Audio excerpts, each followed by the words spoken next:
Welcome back. Let's jump right into today's explainer, which is an incredibly practical one for all of us working in pastoral care. We're going to look at how to translate the concrete, deeply compassionate ministry you provide every day into clinical documentation that is legally safe, highly accurate, and profoundly biblical. It's really all about bridging that gap between what actually happens in the counseling room and what ends up in your official records. So think about this. Can a single word in your notes really put an entire ministry at legal risk? Well, if you're operating in a state like Wisconsin, the short answer is absolutely yes. It acts like a Trojan horse. You might jot down a common clinical word, something you've heard 1,000 times on social media or in a pop psychology book, just to describe how you help someone calm down. But by writing that specific word, you might be unintentionally and legally implying that you just provided unlicensed medical treatment. It's honestly like accidentally signing a legally binding contract in a language you don't even speak. To make sure we never cross that legal line, here's our roadmap for today.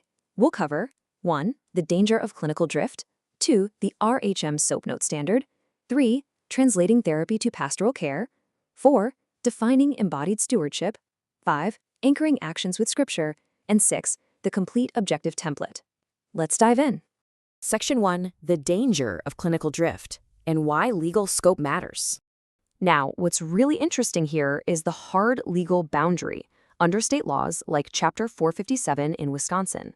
A clinical therapist diagnoses, treats mental disorders, and practices licensed psychotherapy. An RHM biblical counselor, on the other hand, provides scripture-guided soul care, offers relational wisdom, and, this is critical, refers out when needs exceed their pastoral role. If your documentation blurs these two descriptions, you're creating a massive liability because you are falsely representing the services of your ministry. But look, removing clinical words from our vocabulary isn't about dodging responsibility. Far from it. As the RHM training explicitly states, biblical ethics does not lower the standard of care. It raises the reverence of care. This is all about ethical humility. It's a real commitment to being a truthful witness to what you actually did, protecting the vulnerable people we serve, and ensuring public accountability. Section 2. The RHM SOAP note standard. Keeping the structure, changing the frame. So, you're likely familiar with the standard SOAP structure: subjective, objective, assessment, and plan. That stays exactly the same, but the RHM boundaries completely shift our vocabulary. Under subjective, you record the counselee's voice, absolutely no diagnosing. In assessment, you provide a pastoral synthesis. For the plan, you map out concrete next steps within your pastoral scope. But today, for the rest of this explainer, we are going to zero in on mastering that second step, the objective section, which is where you record your concrete care actions. Section 3. Translating therapy to pastoral care, the vocabulary shift. We have to get really good at actively translating clinical technique labels into role-accurate pastoral actions. So instead of claiming you provided psychoeducation, which is a strictly clinical term, you document wisdom instruction. Instead of cognitive restructuring, you write reframing through biblical truth. You're still documenting the incredibly helpful, very real guidance you provided, but in a way that is actually truthful to your specific credential and role. Now, here is where it gets absolutely critical. In the objective section of a SOAP note, using clinical terms like affect regulation, grounding skills, or stabilization directly risks implying that a medical treatment occurred. We just can't do that. Instead, we use safe pastoral equivalents. Things like present-focused grounding, calming practice, or a vital concept RHM calls embodied stewardship. Section 4, defining embodied stewardship, reframing stabilization. So, what exactly is embodied stewardship? Well, in the objective section of a SOAP note, embodied stewardship is used as a safe, biblical equivalent for those clinical stabilization terms we just talked about. Imagine a typical micronarrative of a care session. A counselee comes in highly distressed. Maybe they're overwhelmed, breathing fast, or crying heavily. You step in.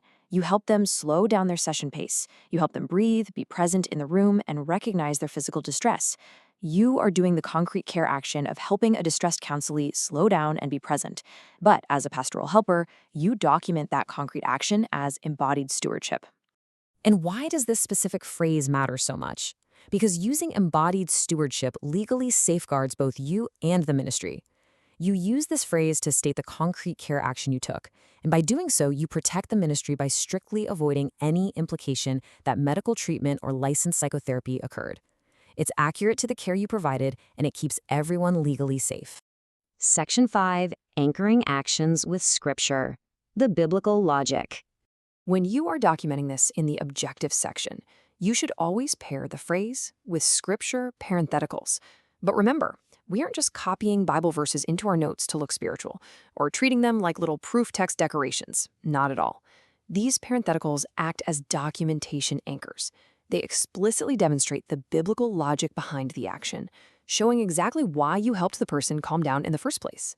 So, what are the approved anchors for this action? We have 3. First, 1 Kings 19:5-8. This one brilliantly illustrates our point by showing the exhausted prophet Elijah receiving food and sleep from an angel, which proves God's inherent care for the provision of physical rest. Second, we have Psalm 46:10, which is the direct command to be still. And third, 1 Corinthians 6:19-20, anchoring the foundational truth that the body belongs to the Lord. Section 6, the complete objective template, putting it all together. Okay, let's look at the exact template example provided in the RHM training for how this looks in an objective section. The first half reads exactly like this. Biblical counselor slowed the session pace, encouraged grounding in present reality, and supported embodied stewardship of distress. Look at how beautifully that reads. It states the concrete care action you took, it uses legally safe pastoral language, and it paints a perfectly clear picture of what went down in the counseling room. And here is the second half to complete the sentence.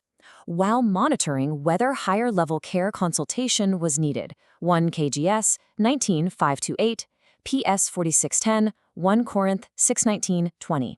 This finishes the template flawlessly. Notice how it seamlessly integrates the necessary safety monitoring threshold right alongside those approved scripture anchors that demonstrate the biblical logic for your care. So, to summarize all of this, whenever you are documenting your actions in the objective section of a SOAP note, just follow these 4 simple steps. 1. State the concrete care action you actually took. 2. Use safe pastoral language, making sure to swap out those clinical terms for phrases like embodied stewardship. 3. Anchor that action with the approved scripture parentheticals to show your biblical logic. And 4. Always note that you are monitoring for higher-level care escalation. Stick to this framework and your documentation is going to be bulletproof. Which brings us to our final thought for today. I want you to ask yourself, are your notes a truthful reflection of Christ-centered stewardship? Because ethical documentation isn't just about avoiding legal trouble.